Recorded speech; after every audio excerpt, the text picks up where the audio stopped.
it's bass heavy music, but Mallet, I think it is, from Digital Mystics, one of the two guys who produced the Digital Mystics, put it like it's music. When you listen to it in a club, it doesn't force you to dance; it just invites you. Do you know what I mean? And I think that sums it up really well. You can get down, you can throw a shape to it, but you don't have to. You can just stand and appreciate the vibe if you want. So it's I guess that sums it up for me. Bass heavy, bass does a lot of the work. You can, a lot of tunes, they don't have a lot going on drum and rhythm wise because the bass, you got this LFO whooping bass going whoop, whoop, whoop, whoop, and that kind of, big system that, it's just carries you along.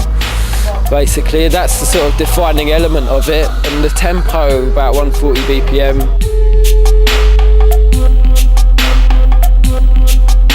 And describe the whole sound itself. Well, there's a lot of controversy about what is actually dubstep and that. Like, if you talk to Pinch or the people involved in South London, they're all like, it's that kind of half step, spaced out, huge bass lines, all that sort of thing. Bass driven, dub influence, mutation of garage, really. It's so fresh at the moment. I mean, I've been sort of following it for maybe a couple of years, 2 or 3 years, something like that, and it's already grown so much from sort of garage beginnings into a vast spectrum of people doing different things. Like, some people write with this techno vibe or a drum and bass vibe, or all sorts of different flavours. It's all about drawing the angles, drawing different angles from different kinds of music. You know what I mean? Like jungle, old school garage, like breakbeat, drum and bass, whatever you have. Everything, you know what I mean? techno. Bring it all in, put it in there, see what happens. You know what I mean? That's what it's all about. You can just kind of sink into the bass. You can stand there and you can nod to it. It's a cliche already, but you don't really get it until you have at least heard it once on a big sound system with a lot of bass. It's like eating good food. So you feel it in your belly. Can't not like us. It's like being inside the womb. Exactly, I like that. I think it's just an easy vibe and it's chilled, and there's lots of different styles within dubstep, so it's quite open for a lot of people to get into it, really. Sort of taking elements of drum and bass, sort of the bass and the breaks and the production values, sort of mixed in with what was, or the grime sort of UK garage scene. There was like an intelligent sort of grime, and that's what basically dubstep has come from. And it's obviously got more like dubby elements now. Like, it's nice now, man. It's perfect. Yeah. No mucking about. Yeah. It's just about some. It's a physical sound. You feel the bass. You really do feel the bass weight. Once you go to one night, you hear it on a big system, then you want to hear more. I play grime, but I actually prefer raving to dubstep. That's straight. Serious is big, man. You don't hear this music on the telly, you don't hear it on the radio, you don't hear it hammered on adverts, and because of that, it sounds different, it sounds special, it sounds fresh. It's a little bit slower, the rhythms are all different, you can do more interesting things when you're mixing it, There's so many different styles and different options when you pick up a record that you can do a lot more in the mix rather than just lay down another tune,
when I first started getting into dubstep, which was probably around 2.5 years ago or something, it just wasn't out of London. It was all just the London sound, and even to get records was a nightmare. You know, like I don't know, a couple of places on the internet doing like Black Market and that, but just nowhere else. And then Rooted started doing records and that. We've been stocking bits and bobs of it, but it's only been in the last couple of years that it's really seeped into the Bristol underground scene. Mainly due to DJ Pinch, who's been pushing it relentlessly through his context nights and his subloaded and now his dub-loaded nights as well. The first night was a night called Context, which I did, and it was a mixed music policy. We had kind of dub and electronica to start the evening off with, and then sort of dubstep sets, and then jungle at the end. As the months progressed, everything else kind of filtered out a little bit, and it was pretty much all dubstep and then a little bit of jungle at the end. Then by the end of that year, I teamed up with a guy called Blazy, and we started a night called Subloaded. We did the first one at the Thekla. I seen a fly in Miss Millie's about say 3 years ago, and it was like Context night, which Pinch was doing, and I met up with Pinch down there, and then things just rolled on from there, and then we like created Subloaded together. So again, that was initiated just out of a lack of it being here already, and just wanting to kind of have something going and build a scene here. Yeah, from there he's just been packing out. He's doing Dub Loaded at the Croft, and it's just rammed every week. Sells out, like people queuing around the corner and stuff. Subloaded is massive. It's just all getting really big now. Basically, he's probably the brains behind everything. Like, but I do my little bits here and there. You get me? Like, I made the name up and everything like that. So remember.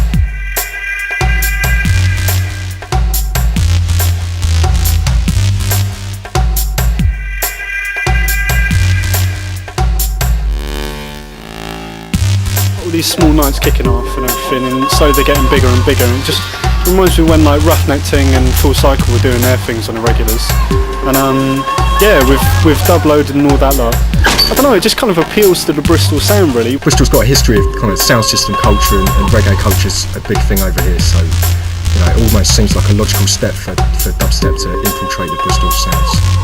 Bristol has always been like kind of open-minded when it comes to music, and like drum and bass has been running things here for years and years and years.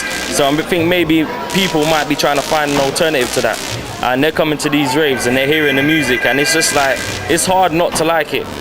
So many drum and bass nights in Bristol, and so many dry hip-hop nights, and it's really interesting to see a scene where people are really excited about something new. So many DJs coming out, everything. Bristol's gonna hit hard. Do you know what? Bristol is like the second home of dubstep right about now, yeah? Everyone Leeds bubbling, but Bristol is pumping. Old type Pinch Shrub, because he's pushing it hard down there, yeah? I think it's fantastic. I think it's amazingly strong, and I think most of us who like it and contribute to the scene are very proud of the fact that Bristol is the second city, is dubstep's second city. But I think you've got to give much love to Pinch and Dickon, because essentially they're the foundation for it here. Pinch runs things in Bristol. Like I think it was basically him and Dickon who brought dubstep and breakstep and broken beat to Bristol. It's all Rob's fault, you know. It's all Pinch.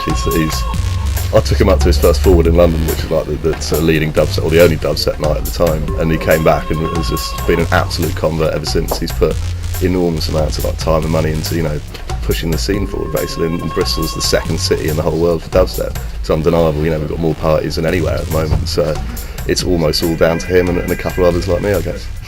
You know, there's no one else was really doing it outside of London. There was no one doing it in Bristol. To be honest, if Forward had been in Bristol, I'd have just been happy going along to the nights and just kind of just being a regular punter and enjoying it. I mean, it was literally just motivated by a desire to hear more of it and become involved with it. Very accessible in Bristol. Very accessible. We've got Pinch doing his thing with Tectonic, and I quite like it. Like, I wish they'd introduce a little bit more of the old elbow shaking stuff. Yeah. Bit of the old, bit of a DJ Luck and MC Neat wouldn't go down. You know what I mean? That's what I want to see. I love Bristol. Bristol's wicked. We've been there a couple times, innit, man? A few times before, like last year, the year before. I don't know, a few times. I love the vibe in Bristol. Bristol's wicked. I think Bristol's like probably the best place in the UK for dubstep, mate.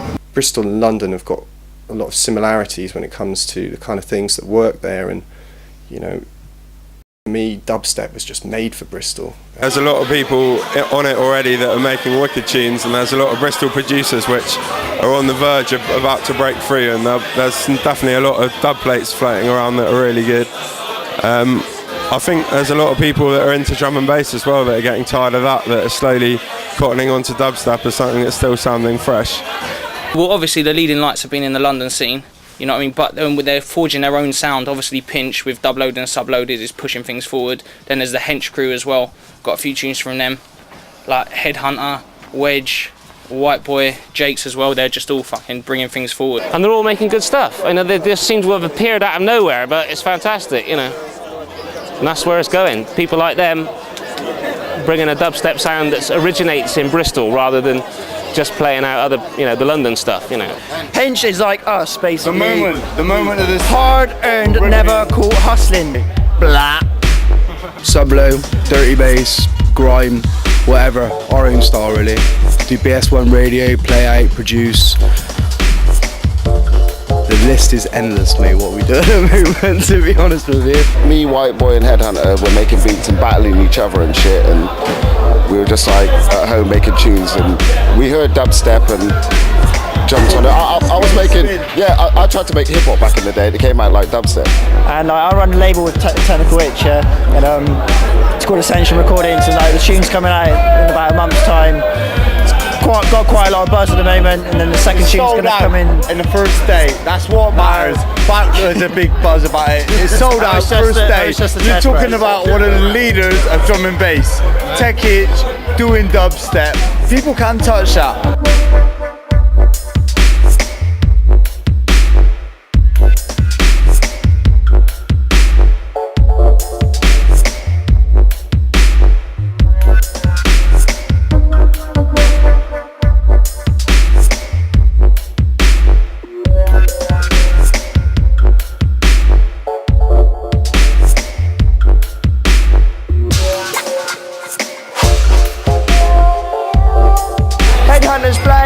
He's playing beats that I ain't heard, Chef ain't heard, none of us have heard, and they're always shocking out. Because usually every tune I can tell you the name of it, where it was made. So it is. Do you know what I mean? So it's good, man. Normally, like you hear a tune, and you know what it is, like, but up here you don't know what it is, and they're like, we ain't nothing up here, we're just fucking, like, next guys, like, we just come out here for the scenes, you know what I mean? So like you've got Dubloaded and Subloaded and Roughnecks Discotheque as well. You've got to love that. Roughneck Discotheque was a night which I started up, I don't know, about 7-8 months ago now, because it was my birthday and I wanted to put on a party, and I had an idea for a night and a concept, so I just thought, sod it, why not? Let's give it a go. And basically the Roughneck, we like the dirty side of things. Essentially what it comes down to, we like the filth, we like all the sub bass, but we just like lots of glitchy weird electronics over the top of it, and then we like a lot of bashment. Well, basically I like a lot of bashment and a lot of ragga, so obviously that plays a huge part as well. We've got Christian, who's very much into the dubstep. We've got Justin, who's really into the electronica, and Ollie as well. And you just sort of kind of put those factors into a melting pot, and you put rhythm and you put bass above all else, and then you get the Roughneck sound.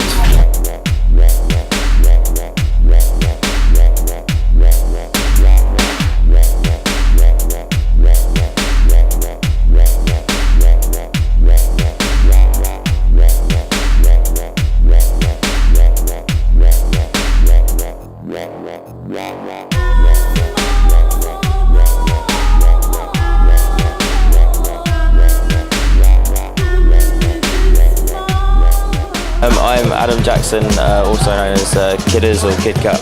I co-run a night with Rich Remo called Noir. Noir was I was like quite into. Originally, it was meant to be around like the drum and bass that I listened to, because there was only sort of like Technicality in London that played that kind of sound. A lot of people think of like drum and bass, they think of like Pendulum and all that bollocks, to be honest with you, and it's not like that at all. It's a lot more musical. It's got the low end of like how we have in dubstep, and a lot of edited breaks as well. It's a lot more musical basically.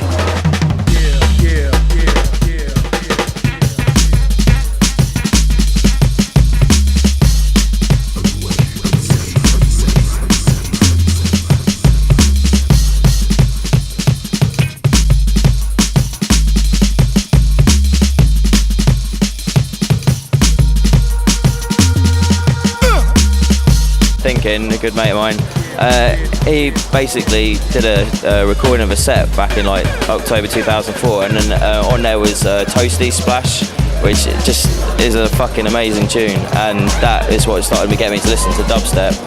And I just decided to incorporate both sounds because, you know, I wanted to support both scenes. So, and that's just sort of built from there, really. The reason why I like the dubstep, it sort of complements the other, the drum and bass, because there's a lot more space in the sound, and that's quite difficult to achieve with drum and bass. You know, each has their elements, and like I know with drum and bass, it's sort of like the edited of the drums, and then just sort of bringing down in sort of pads and synths on top. And with dubstep, you've got sort of like it sounds the sound is really large. It's like it sounds like it's cavernous, and it's just nice seeing something so simple be so effective. It's just the space and the sound that I really like. I also like the fact that you get loads of birds at dubstep raves, right? You go to a dubstep rave elsewhere, like apparently London or, and it's all like blokes just getting rowdy, but you come down here and it's just birds like shaking their asses. Brilliant. I think the other thing about the dubstep is a lot of younger music or a lot of younger crowds, it's so fucking drug fueled. People gurning their tits off all night, right? You go to a dubstep rave, it's all Guinness and ganja, it's an older crowd, and people are happy to rave to like, you know, 3, 4, 5 in the morning, but they just on the biz, they take it slow, they take it steady. Anybody drops an E, I don't know, take coke, anything like that in something like this, it's going to be a bit weird because the music isn't so fast. And it's still, you're getting, you know, deep down and dirty, but it's much more civilized. I think it's, you know, it's much easier to rave all night at a dubstep rave than it is at a jungle or a techno or a breakcore night. And I mean, all you really need is just that kind of red stripe, maybe a Guinness and a spliff, and you're set for the whole night. That's all you need. You don't need no other drugs really, man. You know what I mean? Just feel the bass, like it's all good. You know, it's people who like the frequencies. You know, they just want to get mashed by a fucking loud sound. You know, because it's not like a cattle market club where you've got people coming and getting wankered and falling over and making assholes. It's mainly people who are soundheads. You know, we come for the music.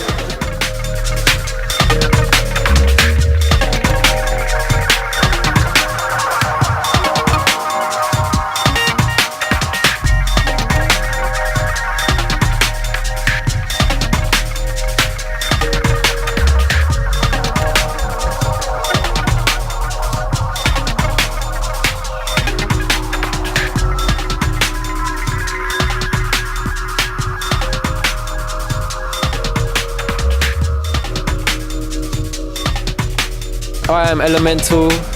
I'm from North London. My style is I like to bring a bit of breaks into it, a bit of high frequency energy. People are calling that kind of sound breakstep.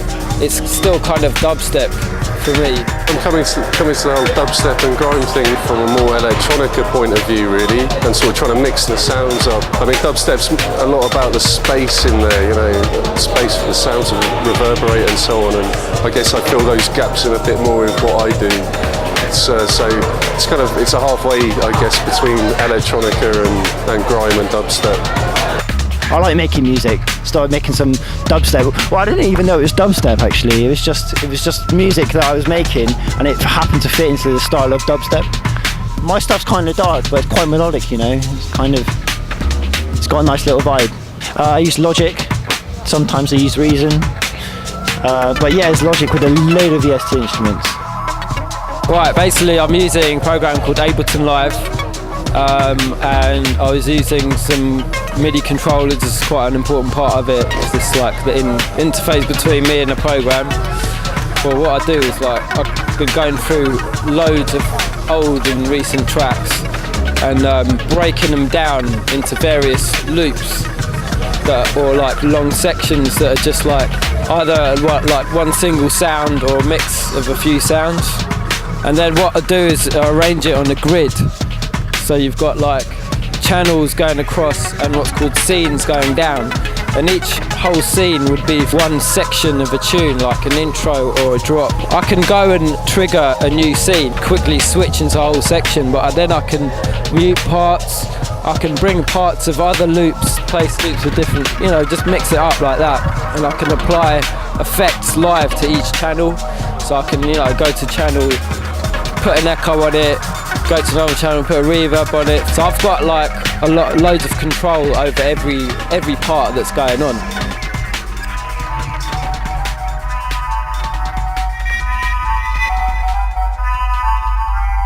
I'm using Ableton just as a way to try and give me a platform where I could edit the tracks a bit more live as I go along. I mean, sort of opposite to DJing when the tracks run, I want to be able to re-edit the tracks as I go along, kind of reinvent them if you like, so restructuring and bringing in extra sounds, bringing in sort of new loops, layering more drum beats on top. So what you get in the end is basically not what's on the record.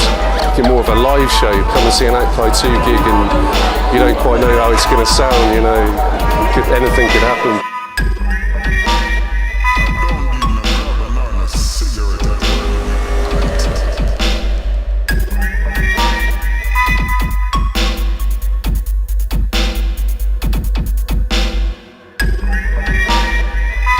Dubstep and grime to an extent is a lot more about dub plates and getting tracks cut onto vinyl, and the performances in hearing these exclusives and all the rest of it.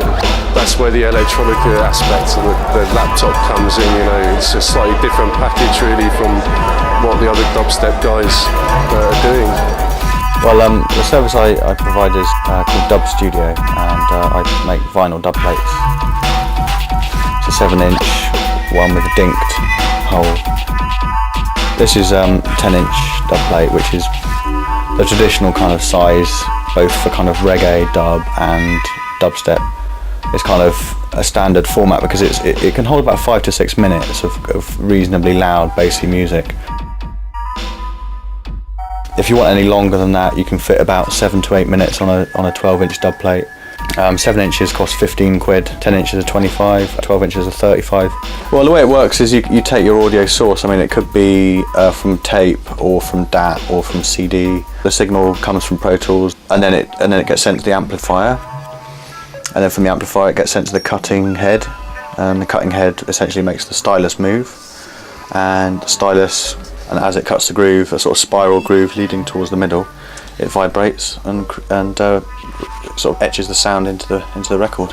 If you're going to start making music, don't start making something that's got a high BPM like drum and bass, because you need space. If you haven't got space in music, then the sounds that you create are just going to it just sound shit. You need to have space to make those.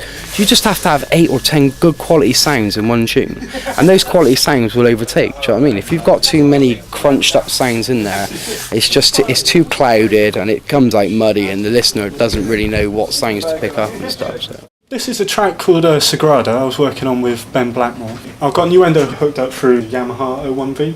It's a digital mixer. So it means I've got 8 outputs going into the desk, so I can separate all like my basses, breaks, pads, all that sort of thing.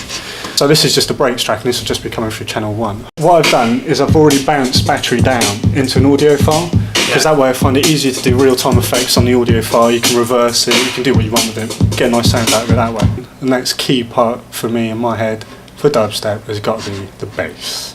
Ben came in and he brought loads of guitars with him, and we recorded down like different guitars, like all doing the same kind of motif, and then I complemented it with working on a sub bass that I did in the A1, which is like a native synth for Nuendo, and that means you get this like kind of that kind of LFO sub sound. Next, what have we got? The guitar. So that's Ben's recorded bit, and I've also got a bit where I've taken the same bit, chopped it up and affected it. So, I mean, this is a really simple tune. I mean, a lot of dubstep tunes are. They're like only like 2 or 3 elements. One thing I'm keen on, man, is getting like live sounds in there, stuff you've recorded, because then the tune is really your own, you've made stuff from scratch. I've got one track in here which is just clapping.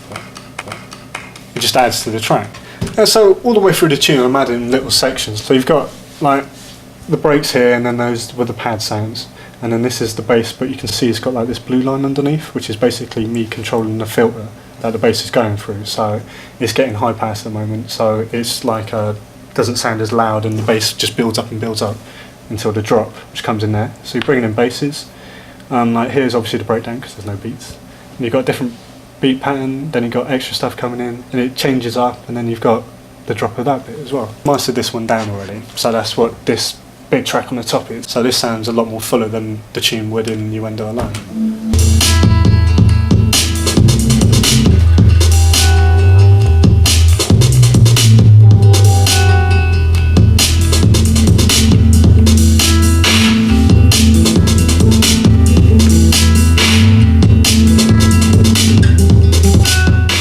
You can be really pernickety about sounds and what you're doing in the studio and stuff, but like I kind of like that gritty, nasty kind of sounds and a bit sort of, you know, a bit off and a bit distorted and not quite right sounds. Do you know what I mean? I don't really want them to be bang on, right on the money all the time. It's not really about that for me. When it comes to producing dubstep, the quality of the sound is really important. You know, there's a kind of an ethic of good quality production in dubstep. I think that the favourite medium tends to be vinyl. Just like in the drum and bass scene, there's a kind of an air of competitiveness when it comes to getting the latest tunes first. Having tunes on dub plates is part of that. I think that vinyl kind of is like a good sort of leveller for all the sound, because you can't really be too extreme and harsh on vinyl without it sounding really terrible.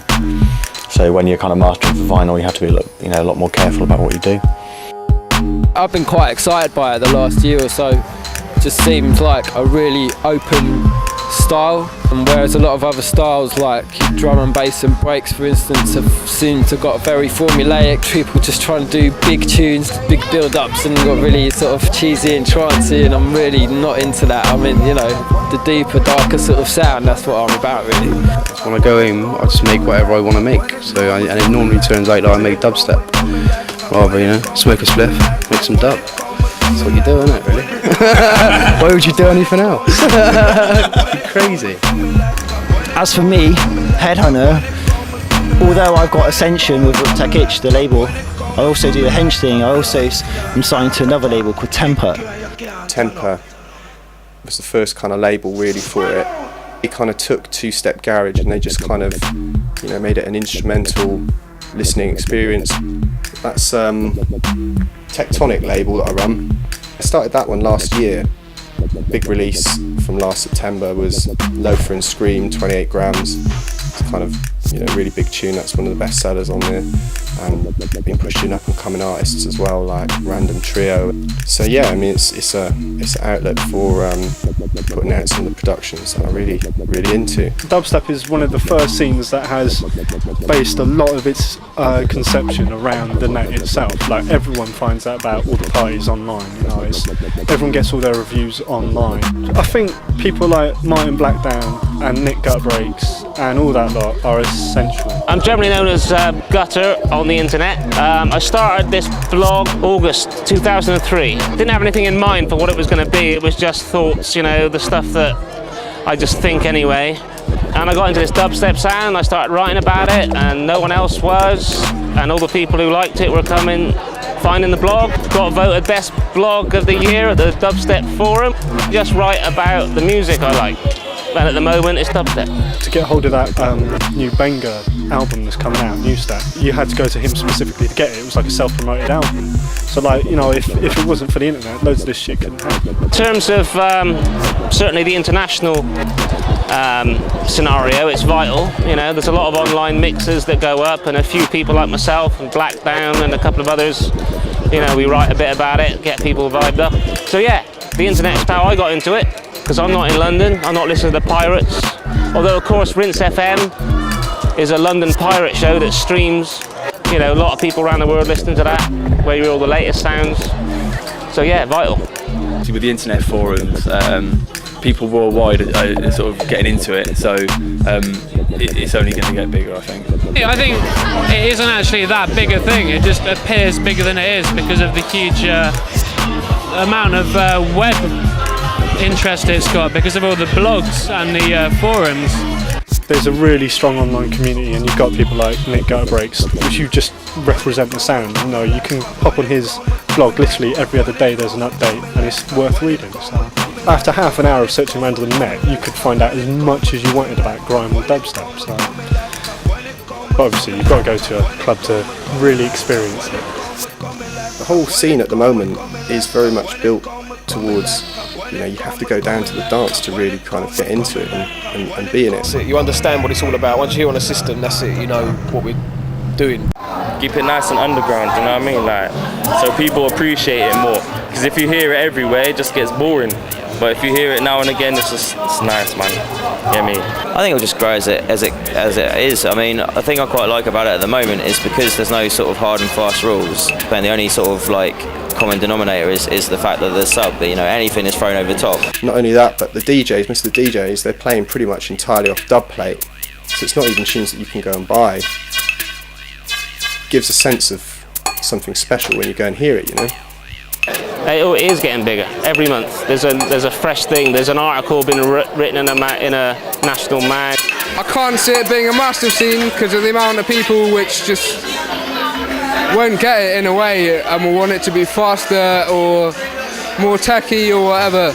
You reach that point where people start noticing it who maybe have the wrong intentions. They're thinking about making records to make money, you know, and then, you know, you start getting all the rubbish coming out, you know. I think it's just going to keep on getting bigger. It'll be interesting to see how like the whole dubstep scene holds out when it's got some money coming into it. So we'll see what happens.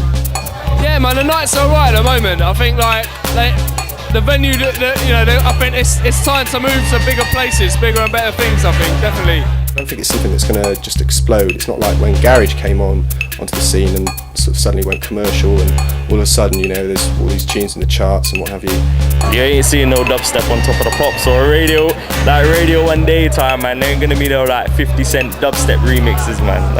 Everything that comes out generally done for the love of it, and you know, so the quality is always high. The emphasis is still on the music rather than the bucks. The music is built around bass lines that you can't pick up on your TV, you can't pick up on your radio, you can't pick up on your computer speakers. It's dubstep, and that's what it's about. It's this new thing, we're all a part of it, and there's a real sense of community among like fellow producers and everything. I don't know, it's just a nice vibe. Bristol's a very exciting place to be at the moment. You know, the scene's really kicking off down here. You kind of get to know DJs and producers from going to raves because it's such a small scene. Really get to know them on a one-to-one basis and stuff, and that's really good. But as it grows, obviously it's going to change and kind of, I don't know, be a bit different. I don't know really. See what happens, I guess. Going to get producers that are coming into the scene that are inspired by dubstep, whereas we come into it, we weren't inspired by dubstep because there was no dubstep. For me, it's always going to be underground music because unless you've got a huge system, you're not really hearing what's all there. There's still a sort of very pure strand of dubstep running through from like the original South London people, and they're keeping sort of very true to the course. So, you know, maybe that'll be the one that really happens, and all the other sort of little parts of the scene that've got other influences will sort of spread off in different directions. Really hard to tell, man. Really hard to tell. It's very exciting though. I think that's why I'm a part of it, really.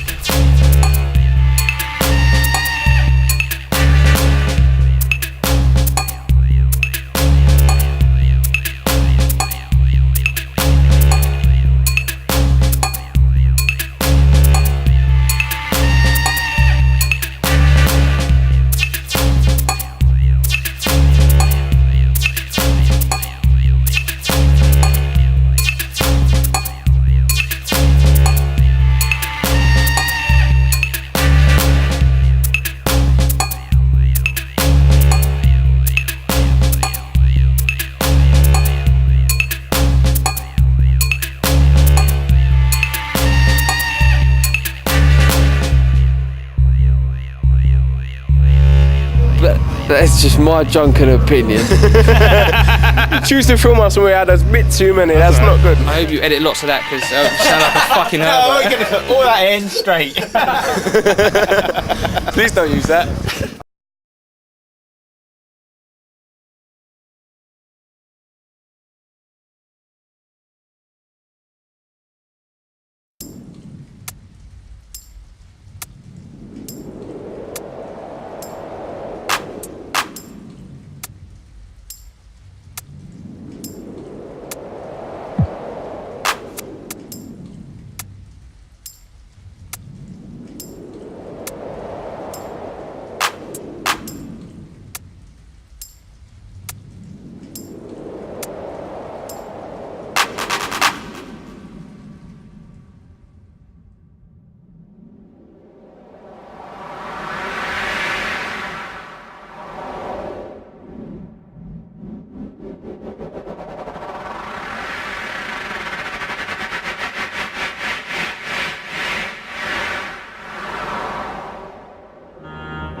Right.